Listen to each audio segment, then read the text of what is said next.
Hi guys, it's Jess FPL here. Welcome back to another video. In this video, I'll be talking about which player to buy, keep, and sell for game week 19.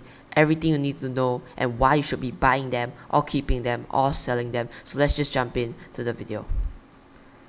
So the first player, I'm just not really related to the video, but just a one to shout to the people who is buying Simicast, avoid Simicast, because yes, he is a guaranteed starter now, most likely to start since Robertson has got a red card, being only very cheap, 3.7 mil, but still, only for 2 to 3 game weeks he will start, and it's not guaranteed his place in that Liverpool side. Milner has started at left back before, so Milner could be starting there as well. And some people might say which third Liverpool option to go to, because the first two is Mohamed Salah and Diogo Jota. And for me, I think Jota is the better one. So it's like Jota, Trent, and Salah.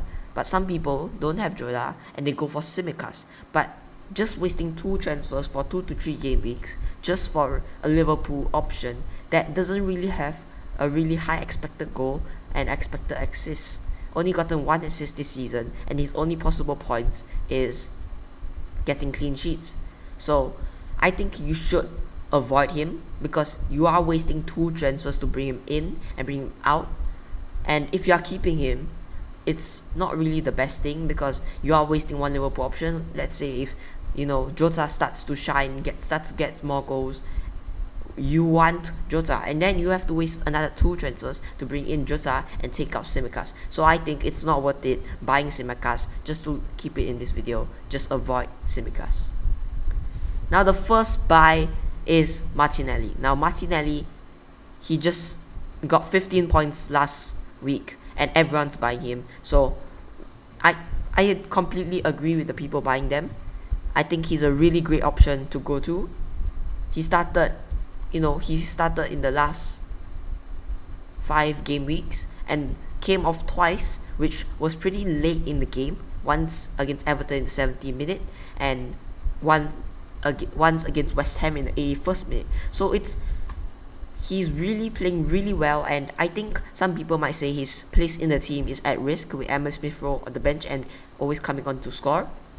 But if he continues the form he is in right now, I think he will get the place every week, because he's a really great option. And you must take this in note, his expected goals and expected assists is not really the highest, but he's only priced at 5.3. You can bench him. So if you have if let's say you have a Livramento that is a great fixture, or if you have a King up front and you want to play King, then you can just simply bench Martinelli, because he's priced at really cheap, and if he doesn't play, he has a chance of coming on, or he just blanks and then you just bring your bench options on. So Martinelli is a really great option. For me, it's a buy, and if you don't have him, reasonable, but I just think he's a really great option and one of the better options in that Arsenal attack.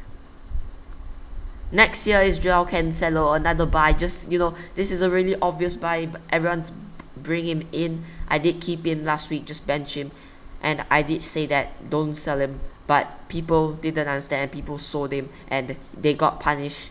He just got a really outstanding point, 18 points last game week. So people are bringing him in now, but it's not too late. It's better, because he will hurt your rank and he will punish you if you don't have him in your team.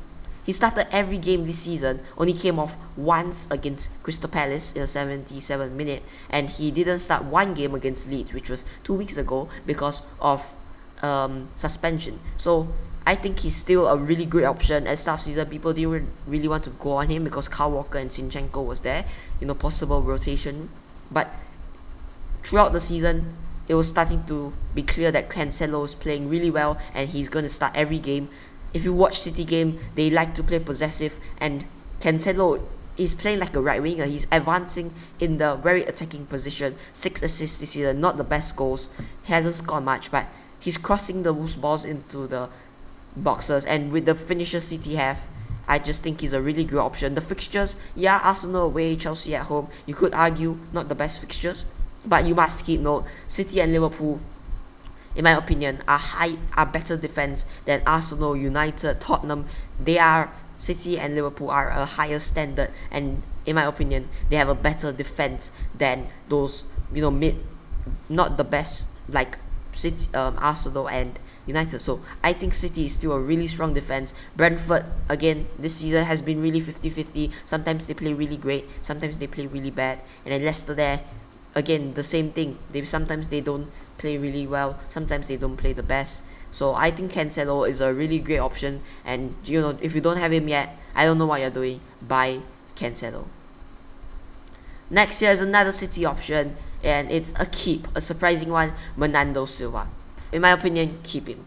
Started every game this season except game week 1, and he only came off three times, this season. Once against Arsenal, once against Southampton, and once against Leeds. Now, he was playing really well this season, and yes, Kevin De Bruyne, Gundogan, they are coming back, and who is Gundogan gonna replace? Is it Kevin De Bruyne or is it Bernardo Silva? But the problem is with Bernardo Silva, the thing with Bernardo Silva is he can play as a right winger, he can play as a left winger, even can play as a false nine. So he's a very viable option, very viable player. He can play anywhere. While Gundogan only can play as centre midfielder. So I think Pep, even if he doesn't play, there is still a very high possibility he comes on, because he's a really explosive option and a really, really great player.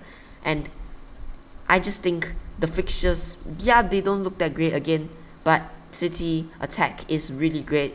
Very, very good option. 7 goals, 3 assists this season. And I just think he's a really great option. There was an error in the editing. He's priced at 7.6 million. So 7.6 million. And I just think you should keep him. People are selling him.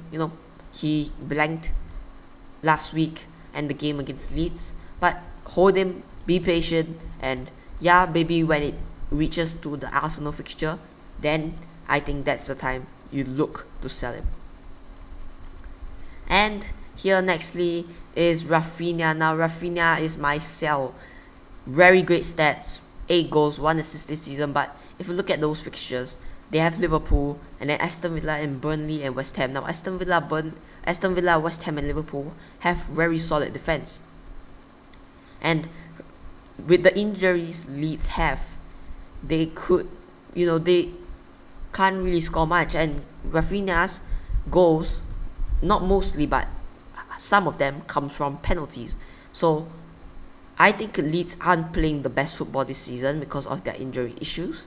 But again, don't just sell Rafinha. It's not worth holding on to him. Maybe a tough fixture against Liverpool, you can bench him, but Aston Villa has been a really strong defense. Burnley as well, and then West Ham, again, quite a solid defense. Some of those games might get postponed, so we don't know. But I just think sell Rafinha. Just sell him. Don't keep him. Yes, a very great value for money, 6.6, a really great option, but still sell him if you want to get some FPL points. And so guys, that wraps up for another video. Thank you guys for watching, and it's been me, Just FPL. See you guys in the next one.